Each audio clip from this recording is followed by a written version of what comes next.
Ladies and gentlemen, for our next session in defense of history, please help me give a warm Jaipur welcome to Dan Jones, Richard Evans, Ruby Lal, Sanjeev Sanyal, Stuart Gordon, and our moderator for this session, David Olusoga. Thank you. We are one delegate short who will be joining us any minute now, but I'll just begin with the introductions while Sanjeev Sanyal makes his way to the stage. To my right is Ruby Lal, who's a professor of Southeast Asian Studies at Emory University in Atlanta. Her most recent book is Empress, The Astonishing Reign of Nur Jahan.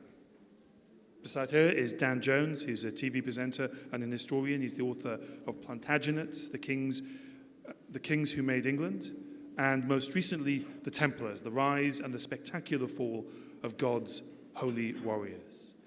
Sanjeev Sanyal, who's just taken his seat, with perfect timing, you must agree, is the principal economic advisor in the Ministry of Finance of the Government of India. He's the author of several books, which include The Indian Renaissance, India's Rise After 1,000 Years of Decline. Next to him is Stuart Gordon, an American historian, an independent research scholar connected to the South Asia Center at the University of Michigan, and the author of numerous books on a range of subjects. Most recently, I think, There and Back, 12 of the Great Roots of Human History. And finally, there's Sir Richard Evans, the former Regius Professor of Modern History at Cambridge, the author, again, of innumerable books, including a celebrated trilogy on the Third Reich, and more recently, The Pursuit of Power, Europe 1815 to 1914. And I think he's the only person on the panel who has been played in a feature film by an actor. There's still time for the rest of us to aspire to that. However, the actor was far too plump, really.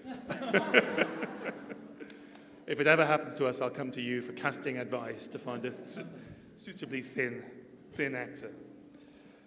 But Sir Richard is also the author of the 2001 book, In Defense of History, which, like generations of students now, it was a compulsory read when I studied history at university.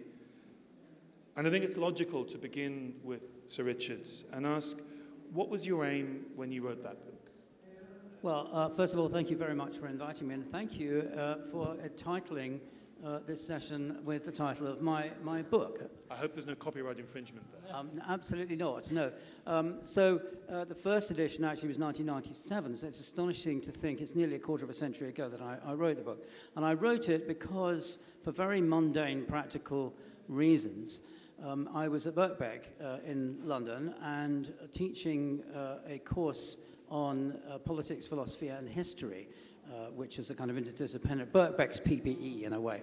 And I was asked, because the chap who was giving the lectures in the core course on historical epistemology, to go along with the other two, the epistemology of social sciences, and then philosophical epistemology. He left for Oxford, and so I was lumbered with teaching it, 6 lectures.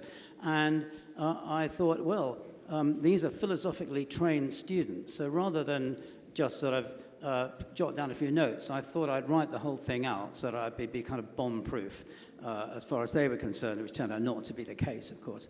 I started reading around and what had happened, what had been written about what is history since E.H. Carr's What is History and The Practice of History by J.R. Elton. And those are the days when historians had initials rather than first names, and that was a long time before. And I discovered that in the 90s, most of the books about the nature of historical knowledge had denied that you could know anything about the past at all. They were influenced particularly by post-structuralism and by the idea that meaning was put into a text by the reader and not by the writer, and therefore historical texts acquired a completely new meaning every time somebody read them.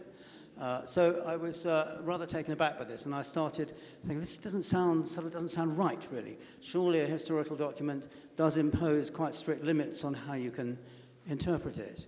So I wrote this all out, and I showed it to a couple of colleagues, and they said, God, this is great, you've got to publish it. So in the end, I reworked it, and I did publish it. And when I published it, I was taken aback when post-structuralists reviewed it, and they said I'd misinterpreted what they'd written. you think about that for a minute. It's kind of fundamental contradiction in their position.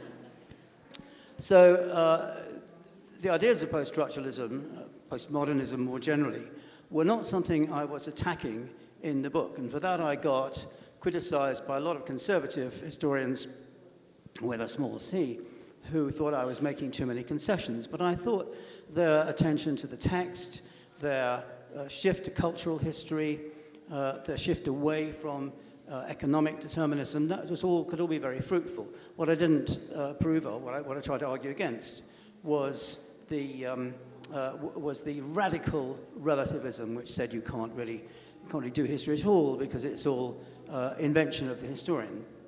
Now, to my utter amazement, these academic lectures, I tried to write them in a way that addressed the reader as an equal, in which E.H. Carr had written what is history. I didn't want to talk down to readers, and too many history primers do that. So, and I tried to put in some jokes and some little kind of barbs against other historians and so on, just to make it kind of interesting and fun to read. And it had a most incredible resonance.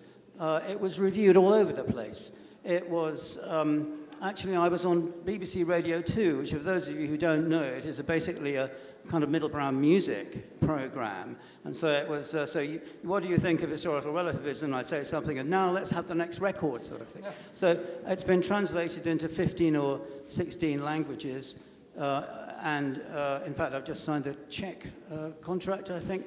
Though I think it's a very English book, but it seems to have been very widely discussed, and that, of course, is absolutely wonderful. I was able to produce a second edition by replying to all my critics. My publishers are very pleased. They said, oh, everyone has bought it already. You'll have to buy it all over again in 2001. So that was the second edition. Now, what has happened since then? What has happened since 1997 when I wrote the book?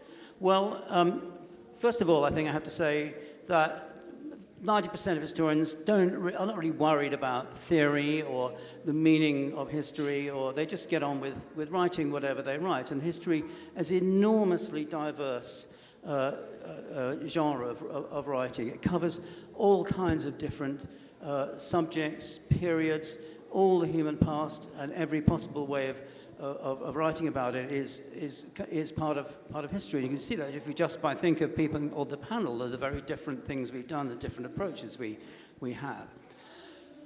But of course, in the academic world, the theory of history is important, and it was, in fact, the book still sells. Almost all of the sales are in September and October, because that's the beginning of the academic year, and students tend to buy it then as a set text. What's happened since then? Well, first of all, I think there was a shift to cultural history, which is ongoing when I wrote the book, and then transnational history, and then global history. And where we are at the moment is that global history, I think writing history in a global context, or writing global history, is really quite dominant in the academic profession. My own book, Pursuit of Power on 19th Century Europe, I tried to incorporate the insights of global history and look at Europe in a global context. What's really interesting about all of this is that it's history. People who write history don't really take much notice of of radical relativistic skepticism. They incorporate theory and insights and so on into their work, but they carry on doing it. However, there's been a new and I think largely unforeseen development just in the last 5 or 10 years, and that is the advent of what's known in American coinage as alternative facts or post-truth. It's the advent, I think, driven particularly by the internet, because the internet, if you write for the internet, you bypass all the gatekeepers of opinion formation. All those people like newspaper editors, TV and radio news editors, magazine editors, all of those people who demanded some kind of factual basis for the writing that they published, you bypass those. The internet is the free play, unfettered play of opinion. And this has also happened now with the spread of alternative forms of knowledge, conspiracy theories, which are now rife. We have an American president who is himself a conspiracy theorist, came into politics via conspiracy theories, the birther movement, the idea that it's a conspiracy to cover up the fact that Barack Obama was not American. And so I think we have a much more radical and much more general threat to historical writing and historical understanding than in the late 90s when I wrote my book. And that's a very disturbing and difficult thing to deal with. All I can say is that fact checkers get on with the job. The Washington Post lists every day the dozens of lies told by President Trump. There are many, many websites which you can counter fiction spread across the internet. But it's very difficult, and I'm not at all sure that those of us who respect historical evidence and evidence in general are winning the battle. Thank you, thank you. So history survived the onslaught in the 90s of what you described as the semioticians, the post-structuralists, the new historicists, the Foucauldians and Lacanians and the rest. The barbarians did not storm the gates of history, but we have a new threat in this post-fact world. Could I ask everyone on the panel one point to give me a couple of minutes of where they think history is and why it might need defense? Could I just say that the phrase barbarians at the gates wasn't mine. I was using it ironically. I yes, didn't really I mean they realised. were barbarians. It was one of the barbs in the book. Could I start with you, Stuart? Where we are now, what is the health check of history and what are the threats it faces today? I think the things that I see among students is, again, directly internet in that they have difficulty in sorting out what we would call commonly a fact from an opinion. And that opinions have become, if they're said often enough, slid into facts. And we need to teach the way of knowing that is history. I treat history as an absolute bedrock way in which people not only understand the world they around them, but understand themselves. And once it gets diluted and corrupted in this way, our work gets much more difficult. And you can see that in your students? I can see that in my students. Sanjeev, you don't describe yourself as an historian, you describe No, I'm an economist and also do some urban planning and other such things, but since I don't write academic histories, I write economic, geographical history. But I come from a somewhat different angle to this. So my own view is that we shouldn't expect historians to agree with each other. I mean, just put on television and watch the news channels. If we can't agree on what happened yesterday, why do you want historians to agree on what happened 2,000 years ago? So what we really need to have a discussion about is, as just discussed, is what is the evidence? Reasonable interpretations of that evidence and a debate around them is entirely healthy. So I don't want this discussion to be that as if there is indeed one correct reading of history. I think we have all got a right to an interpretation. We don't have a right to our own facts. So I think evidence is very important. Secondly, having made all these caveats, let me say that in this country we have a real problem in that much of the history writing that we have encountered in our textbooks and so on is now become an accumulation of all kinds of biases. So there was originally, of course, the colonial era biases that were, and then unfortunately in the last 70 years we didn't correct them. Instead, we added on top of it Nehruvian biases, Marxist biases, and so on. And the result of it is that we now have the history that we read in our textbooks or considered what is considered mainstream history has no connection to the evidence. And incidentally, by the way, evidence is also not static. Evidence evolves from archaeology, genetics, and other things. So I would argue that while we need to place emphasis on evidence and all that, I think there is a case for reorienting thinking about the lens and the biases that have existed into mainstream academic history in this country at least, but also in the world. And I'll just give you one example before I stop. I have, for example, one of the history books I've written is called The Ocean of Churn. It's a history of the Indian Ocean. Now, why did I write this book? Is because whenever I was trying to read maritime histories of this part of the world, I discovered the following problem. Most of them would have a perfunctory chapter about what was going on in the Indian Ocean before the 16th century. as if the people, Indians and Indonesians, etc., were all kind of sitting around growing spices, waiting for the Europeans to turn up and spice things up. And really, by chapter 2, you have Vasco da Gama turning up in 1492. Now, India's history is a very long history.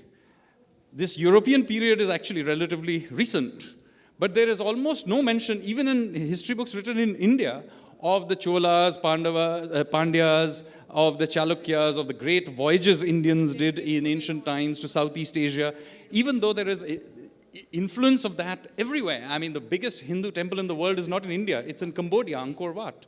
I spent many years living in Singapore, Singhapura, Lion City, Sanskrit word. So the problem is that this business of lens is important.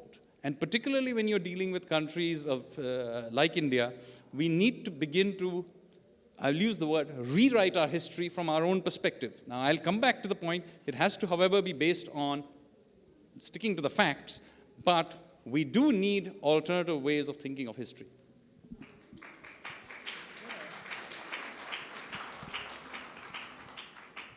Dan, most of your work has been about the medieval period.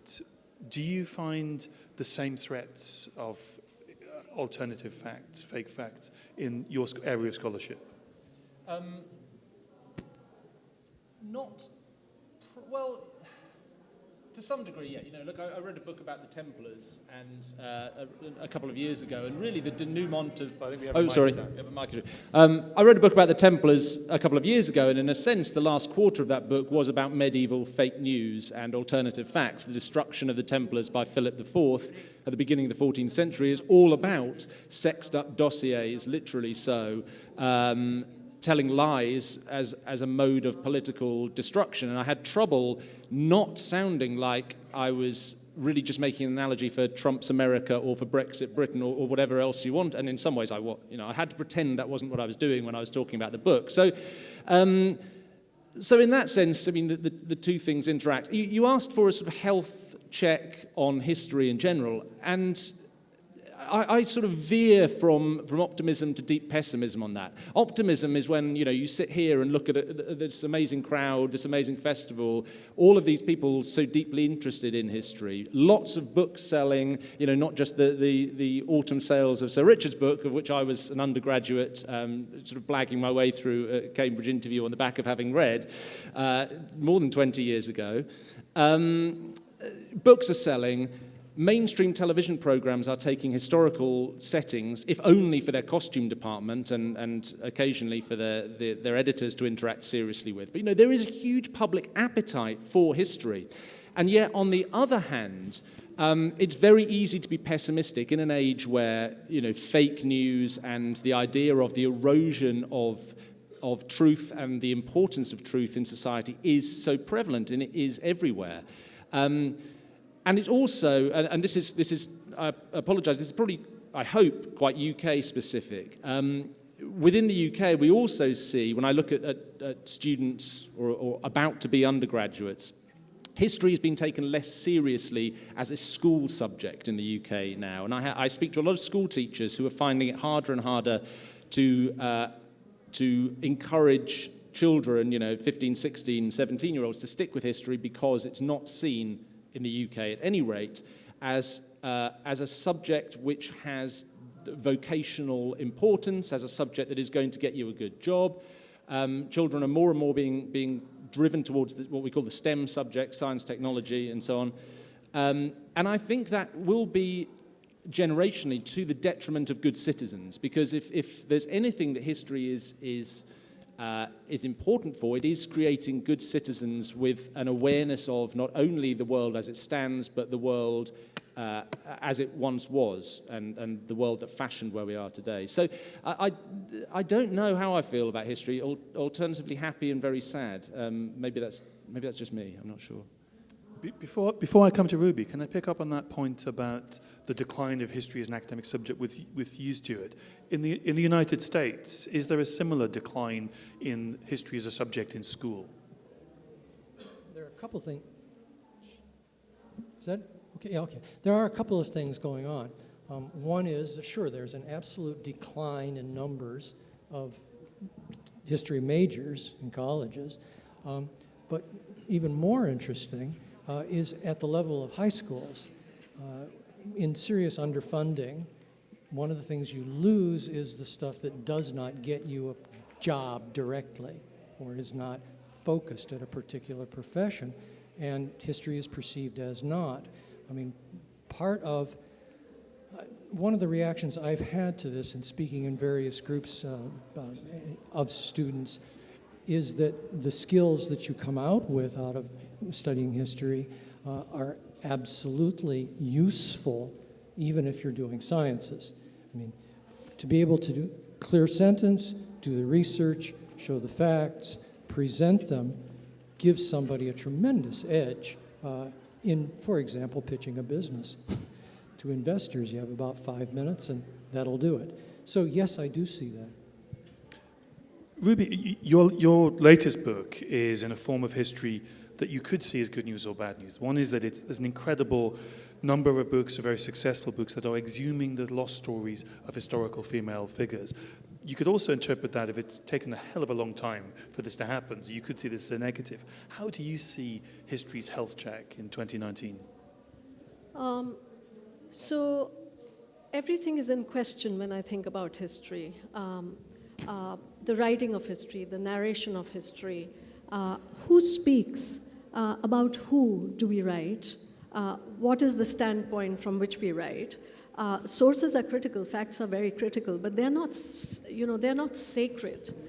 They've been written at some point or the other. So I think when we think about facts, the important question that connects us, we have to really think about the history of the production of those facts themselves, right? What is the context of their production? So I'll just give you a really interesting example about the only woman memoirist who leaves this absolutely incredible document behind from the Mughal world. She was the daughter of the first king, Babur, sister of Humayun, and aunt of Akbar the great settler, so to speak. And the memoir was produced as part of the contribution towards the first imperial history, which is the Akbarnama. That incredible text, which really, captures the life of the Mughals before the Mughals became the Mughals of popular text and memory, that had been completely sidelined by historians. Essentially discarding it as a soft society of women, peripheral history, soft history, all of those attributions that you can imagine will be made. So when I began writing on the Mughals, which was my first work on the domestic relations in the court, I was told by a leading historian of Mughal India, how are you going to do this? There are no sources for it. So it's a classic question that's posed to scholars who are wanting to think uncharted worlds, uncharted terrains. So Gulbadan really her memoir becomes very central to my thinking, and indeed it became very central to opening up an entirely new way of thinking about social history. I just want to take a minute in thinking about Noor Jahan here, which is a book I've been speaking about. I spoke about her this morning. Just a few facts in air quotes. She is the only woman co-sovereign among the great Mughals of India. The records, I can speak for the next hour, they're plentiful, and yet she had been written out of history. So really, it's pertinent. Who speaks? How do you speak? What are the grounds of history writing? I mean, these are not just supplemental women's history, which is why, women are turning up here in unbeatable numbers, because there's something about the politics of the history writing that really appeals to them. On the health check, very, very quickly, I teach at Emory University in Atlanta, and I have this massive following that is taken on in my history courses in particular. And I think students are very drawn by narrative history. So, if you give them a chart of such and such dates, for example, 20 dates, you give them certain kinds of events, they start to sleep. But you start casting scenes particularly based on those documentary events and chronologies, there's something else that begins to happen. So this is the same point about how to tell history, how to captivate people, how to write about these incredible historical subjects and moments. So it can be done. It can absolutely. Students can be enthused. It is being done. We've got about 20 more minutes to talk, and then it's 15 minutes of questions to the audience. Sanjeev, you had a point. Yes, I think the point about having women back in our history is very important. India's history particularly is full of interesting women. They're just everywhere doing all kinds of interesting things going back to ancient times. And yet our history books, other than the one exception of Indira Gandhi, do not talk about them at all. And so you have, for example, Ahilya Bai Holkar or Rani Lakshmi Bai we know about largely because in our Hindi classes we are made to learn a certain poem, but our history book doesn't talk about it. Rani Abakka, I can go on. There are large numbers of women in our history who are very important characters of our history, and it is totally important to write them back in. I mean, maybe they were not important in other parts of the world, but in India they are there, and there are large amounts of records of them. It's been said in the past couple of years that historians have failed in one of their social or civic duties, which is to alert their societies to this moment that we're living in now. The rise of populism all over the world, the nature, shall I say, of the current administration in the White House, the rather odd decision you might have noticed we've made in the United Kingdom recently. Let me put this to you, Sir Richard Evans. Have historians failed to grasp the importance of the moment that we're living in now? On the whole, I don't think they have. I mean, the demand from the media in America for comment on Donald Trump from historians is absolutely vast. I was in America teaching at American University for the first 4 months of last year, and I was bombarded with requests from magazines and so on and the media for comment on the historical background to Trump. One magazine asked me to write an article on mad monarchs and how people have got rid of them in the past. For example. No agenda there. Well, I did say that the old medieval method of stabbing them or chopping their heads off was no longer really advisable.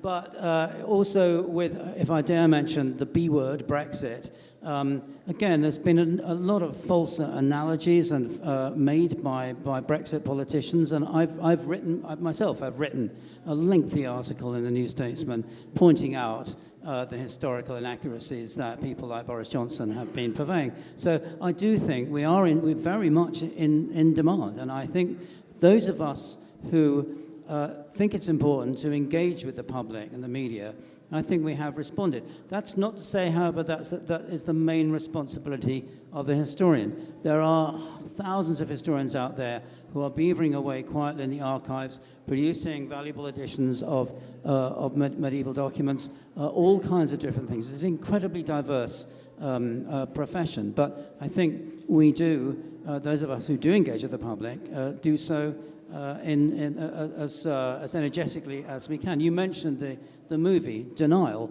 for example, in which I'm portrayed by this rather overweight actor.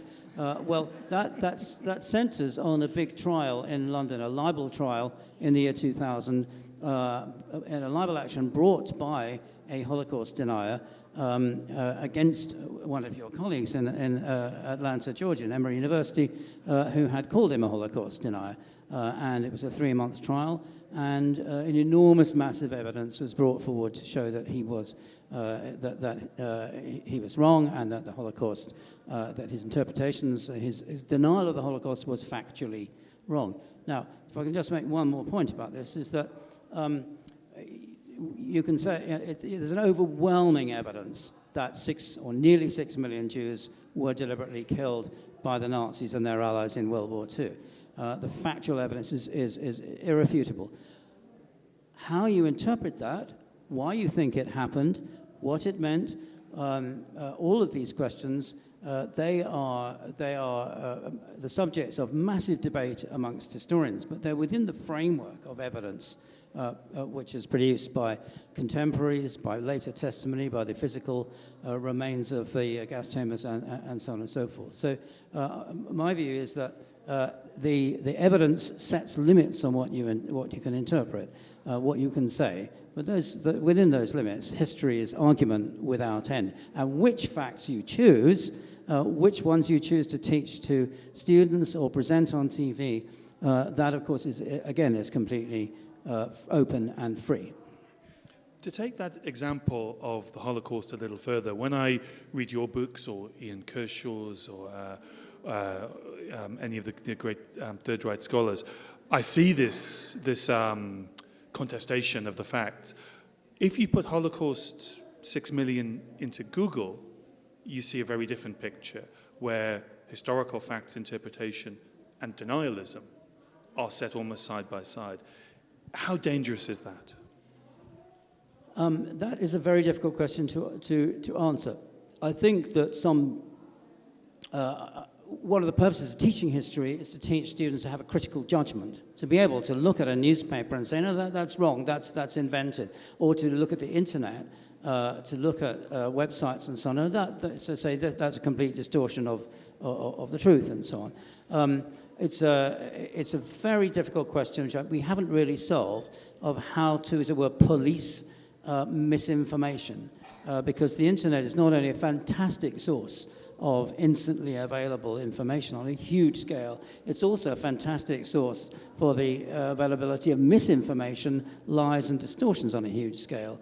And some tentative steps have been taken by some of the social media companies, for example, to prevent the InfoWars website, which purveys huge amounts of misinformation from being able to use social media. But I think we have to be very careful about how far we introduce censorship, and I don't think we quite found out where the boundary is yet between controlling what appears on social media and protecting the freedom of speech. So, for example, in the trial that we mentioned, in fact, by demonstrating that the David Irving, the Holocaust denier, was factually wrong, and that he was, to use the words of the defense QC, telling lies, we did not stop him from saying those things. He's continued since then to purvey his opinions. What we did is to show that those opinions have no factual basis. Dan, your area of history, the medieval period, on the face of it seems to be in rude health. It is immensely popular in book sales. There's interpretations of movies all the time.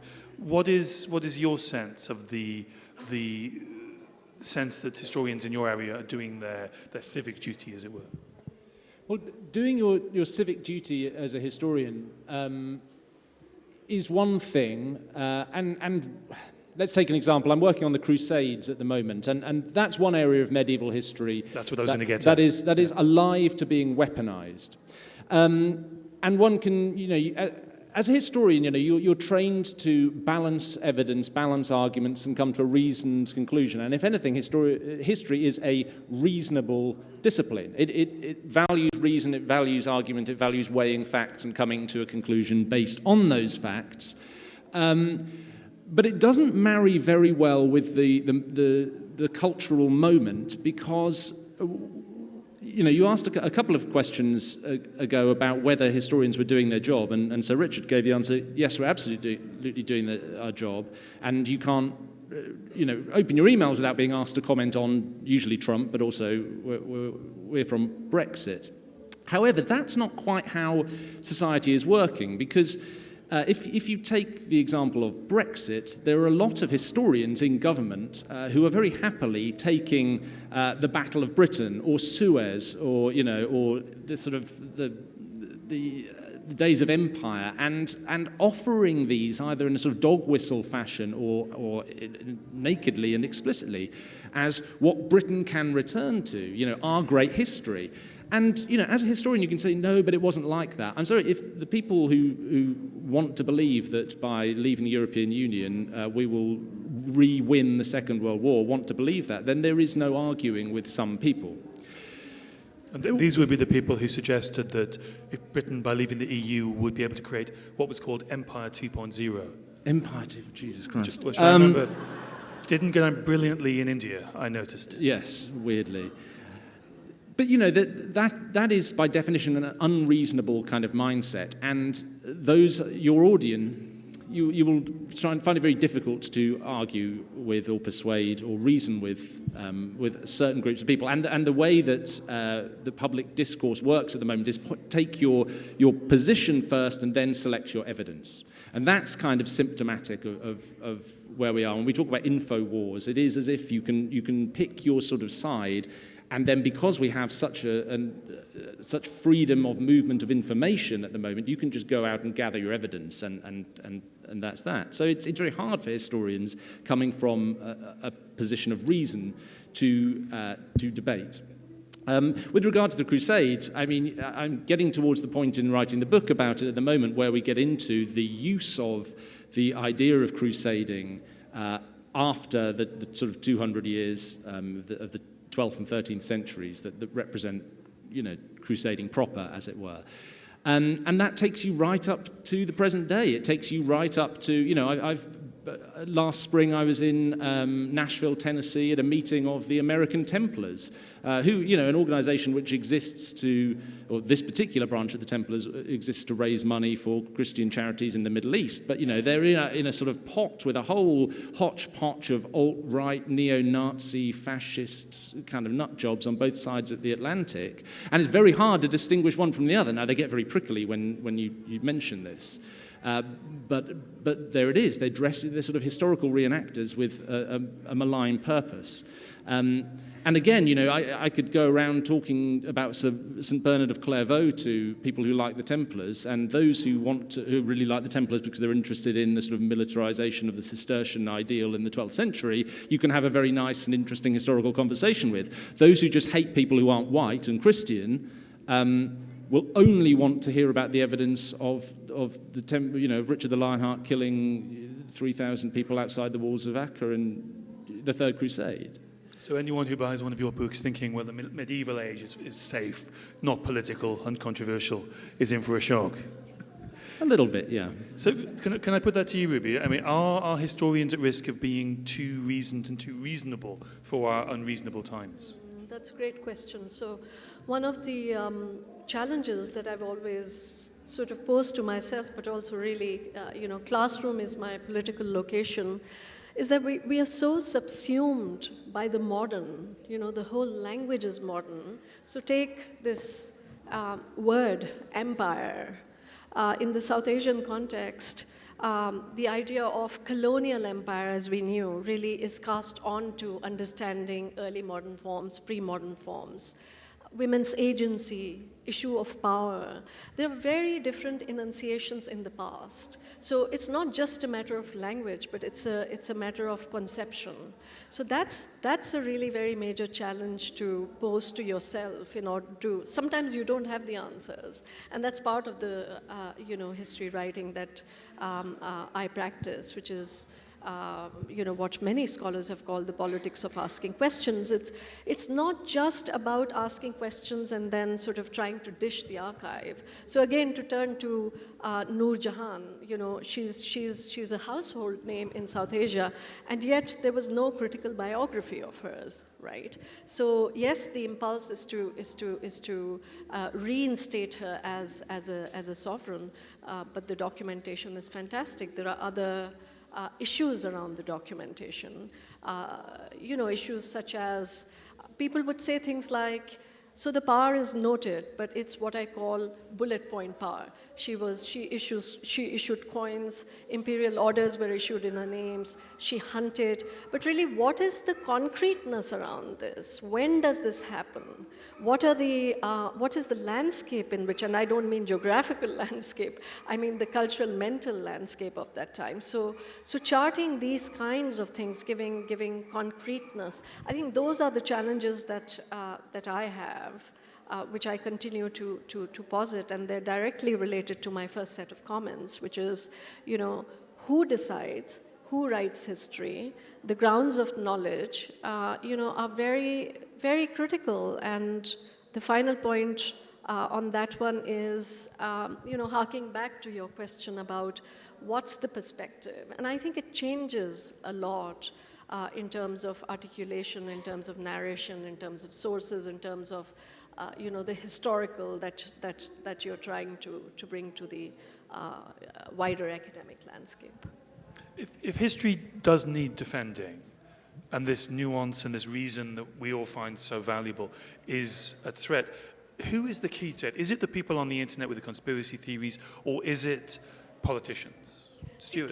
Could I just come into that, because there's been a lot of talking about the internet and so on and so forth. You see, and these terms are not really very accurate. We historians have a lot of debate around what is the pre-modern and what is early modern, and however, before modernity, the moment that you're talking about, it's an entirely different cultural, mental, textual landscape. I actually ask my students to hold books in their hands. I ask them to look at table of contents.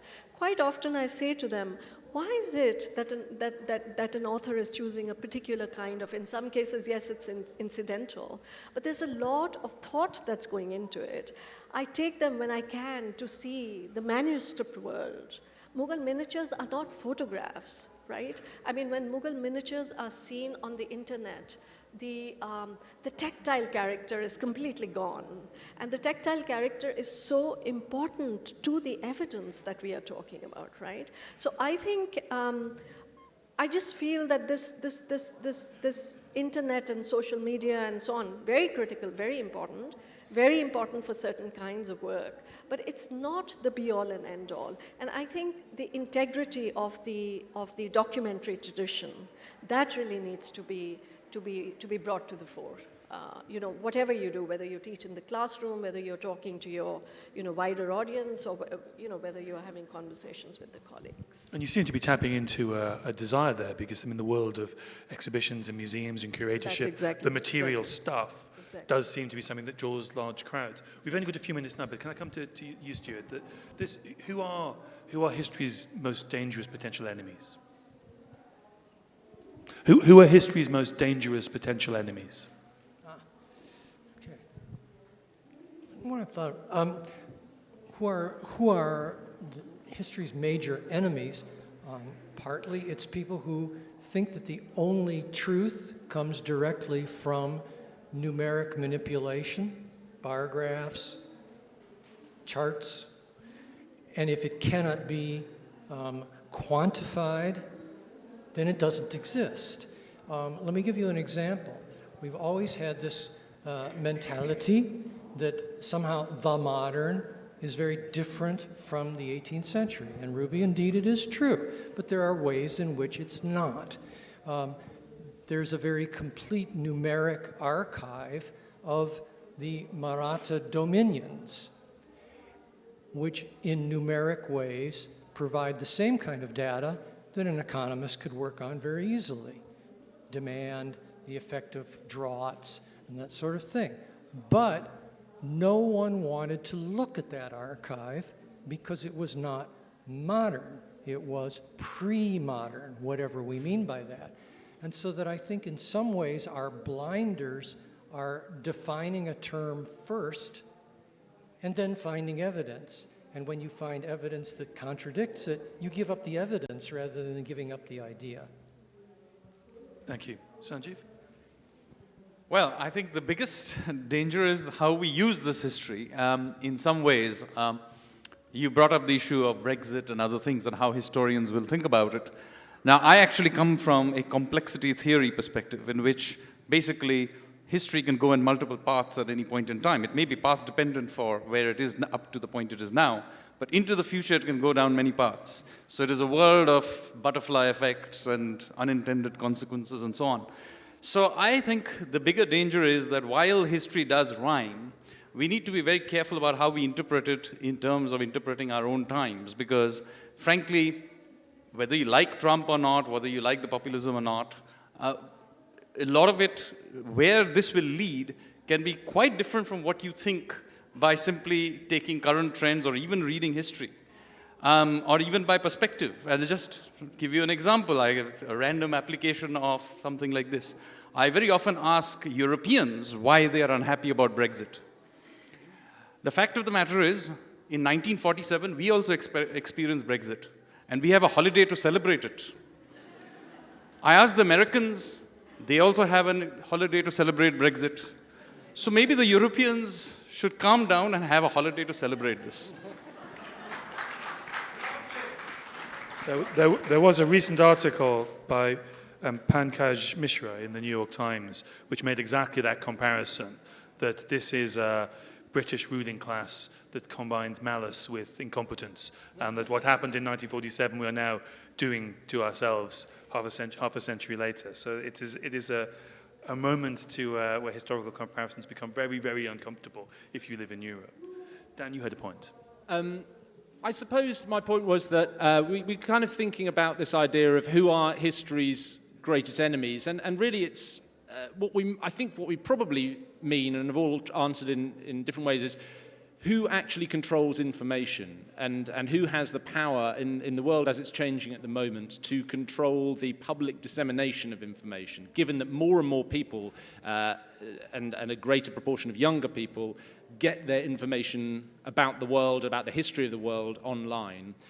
What we're really asking about is who are the gatekeepers and who controls the flow of information in the world at the moment. And that has shifted, and I suppose that historians of the future analysing the present times won't be going to, say, the Vatican secret archives or the National Archives in Kew or in Washington, D.C. or wherever. They will be having to negotiate with whoever takes over Facebook from Mark Zuckerberg, or with Google. These are the repositories, the archives, the places where information has been kept, channeled, selected, censored.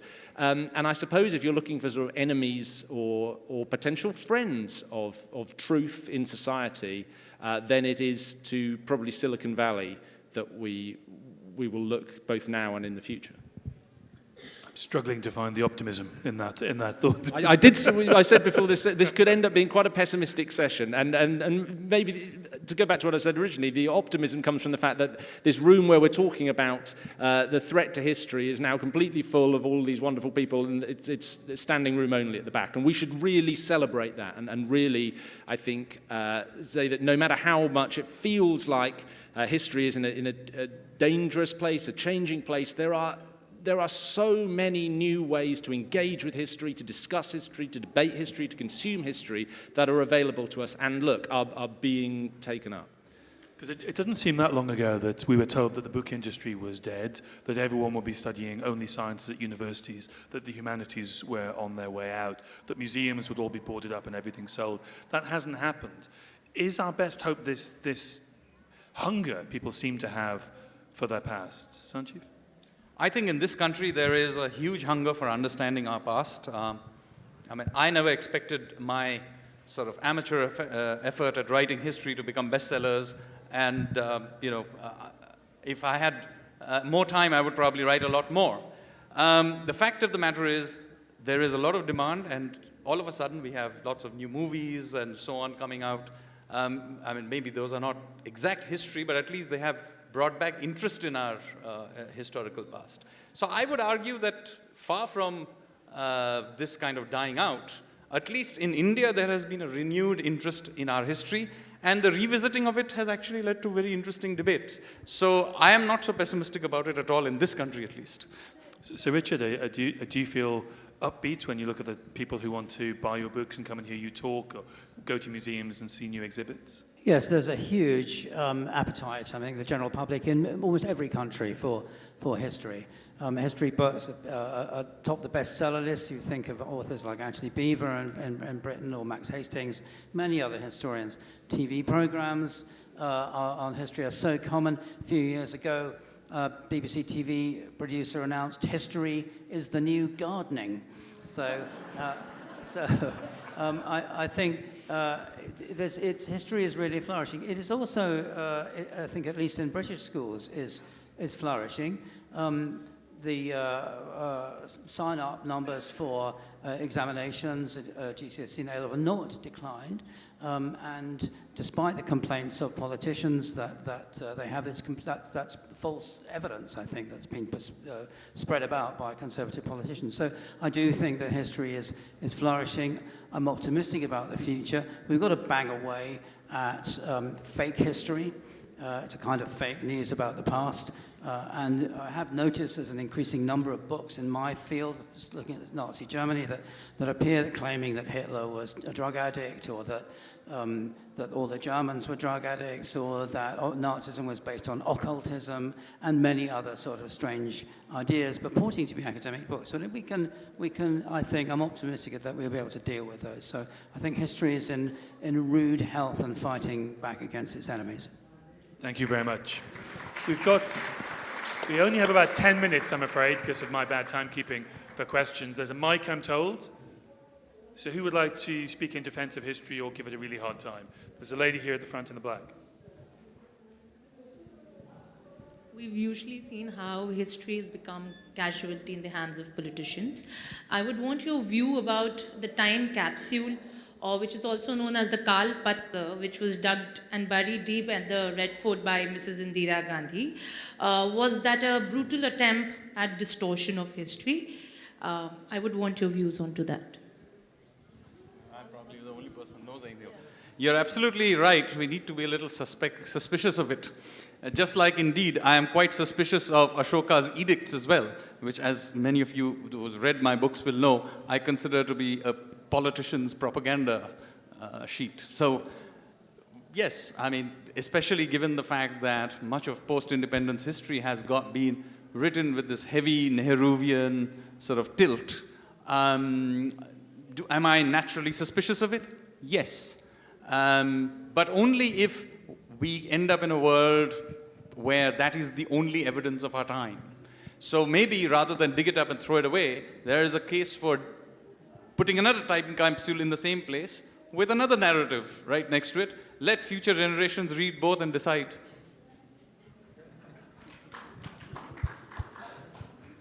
There's a gentleman here in the white and cream jacket.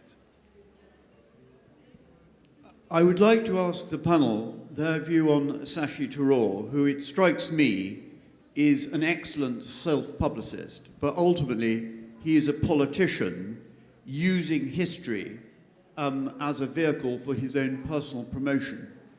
And whilst many eminent other Indian historians have seriously questioned some of the factual basis of his theory, and he refuses to sit on panels with them, which I think says quite a lot about his approach.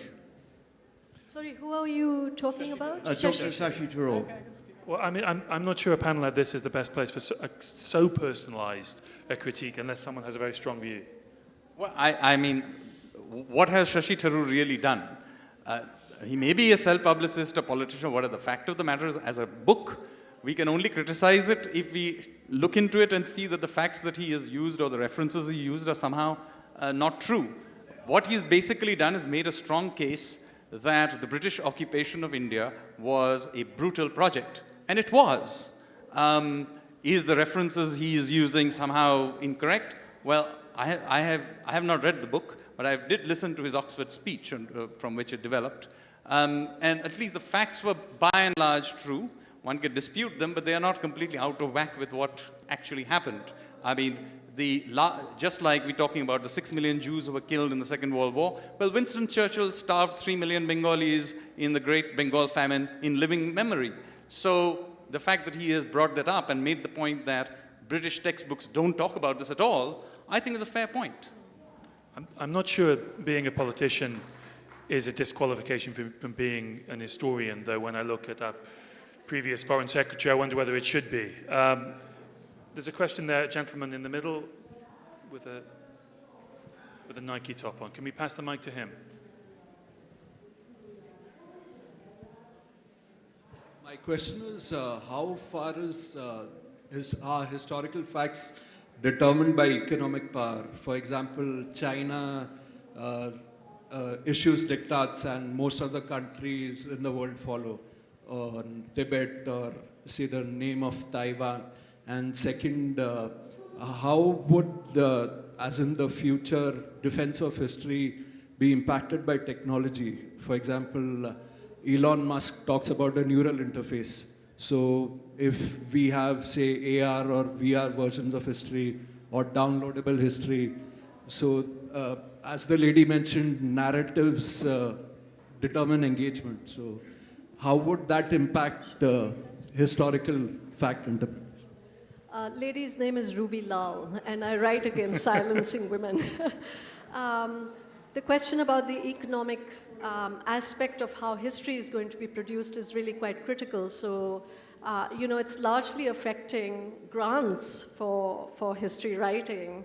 A lot of my graduate students often worry about what to put in the grants so that they can get certain kinds of money. But, this is the new form of state intervention into history writing. The state production, organization, control, these have been questions that a lot of historians have engaged with for a really, long period of time. So when I was speaking about modernity, the capitalist modernity is really what I was talking about in this new manifestation of, money deciding the historical past, and I just gave you one example of it. There are many, many, examples that one can give. This also affects, what is lodged in the archive, what is the state archive, what becomes the legitimate archive, how memoirs in the homes, are they legitimate, are they not legitimate, what is poetry? Is internet the only way to go forward? So these are all attendant questions. You had a second question.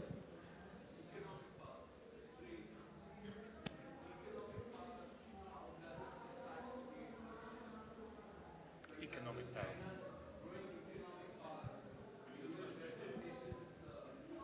So that's exactly what I was trying to respond to. But it also affects certain kinds of topics in history, right? What is it that you want to write about?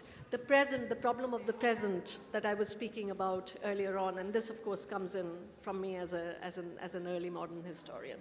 Would you like to speak about? Only to pick up a very brief personal anecdote about publishing in China, which is to say that I worked last year on a book of photographs, digitally colorized photographs called The Color of Time, with a Brazilian artist called Marina Amaral. And when we were doing our deal for Chinese publication, we would put quite a few photos of Chinese history into the book in order to try and sell it to a Chinese publisher at some point, and the Chinese publisher bought it and then took almost all the Chinese photos out. And our publisher in the UK said, are you okay with that? And I said, am I allowed not to be okay with it? And they said, no, you're not. Otherwise, it just doesn't get published in China. And they said they'd published a children's atlas in China a few years previously and forgotten to change the legend on, I think, Taiwan or Taipei from a tiny black dot to a tiny black square. And their Chinese partner on that occasion the publishing house had been shut down, all the copies of the book had been pulped, and the publisher had been thrown in jail. Now, the Chinese bits of history that were literally being censored from the book we published made me, and I still am, quite uneasy about having, at that point, already signed the contract. And with regard to your question, it did lead me to think, well, if the future of the world is dominated by a power like China, which actively censors right down to the last history book, then we do have something to be worried about. And now I worry that I'm leaving you on a pessimistic note again. Sorry. We have 2 minutes for someone to ask an optimistic question to make us all leave here thinking history's in great sense. Who's got a really optimistic question? There's a lady here at the front in a red dress who looks optimistic. Yeah, slightly optimistic. I graduated a couple of years ago. I read history at undergrad, and something that I found something that sort of inspired optimism in me is the fact that students, and I think increasingly faculty, were broadening the history that we were taught. I think in my first year it was sort of very Eurocentric, and by the third year they'd sort of introduced something that said it was compulsory for some kind of Asian or African history to be taught at undergraduate level. Do you guys see this progress sort of across the universities at which you teach, and how do you think it will progress in the future? The question was, Stuart, was that is the widening out of the geographical range of history to teach African history and Asian history in European universities, is that a thing to be optimistic about? I believe it very much is so. Many of the most interesting questions that might, for example, start in South Asia go right past national borders, and the time for history to be the handmaiden of the nation is long since past. We see it in trade, we see it in large-scale human migrations, we see it in ideas, philosophies, religions. A quick example, I've been looking at the artwork that was produced about the time that Vijayanagara went down, defeated by Muslim Deccan kingdoms. Well, it turns out that the iconography around those two rulers is precisely the same. If you were to look at the same, you could not pick which army was Muslim and which army was Hindu. The kings look exactly the same. Why do they look the same? Not because they were borrowing from for each other, but because they both shared a very deep set of rulerly images which go back to Iran, Middle East, and ultimately deeper than that. So I think that it's very exciting to see history leave being the handmaiden of the nation and to put the objects in contexts that they never would have been even 10 years ago. Ruby, you have a quick intervention? Well, I just wanted to say I think it's a fantastic move. Speaking from the point of view of the American Academy, there's been a lot of discussion around, let's say, what constitutes American history. So it's only been recently that the African American experience has come in. And the one aspect that has been wiped out still from the syllabi is the Native American experience, right? So there are all these challenges. LGBTQ is no longer women's studies. It's very much part of history department. So yes, very good move. So reason to be optimistic about history. Please join me in thanking Ruby Lal, Dan Jones, Sanjeev Sanyal, Stuart Gordon, and Sir Richard Evans. Thank you very much.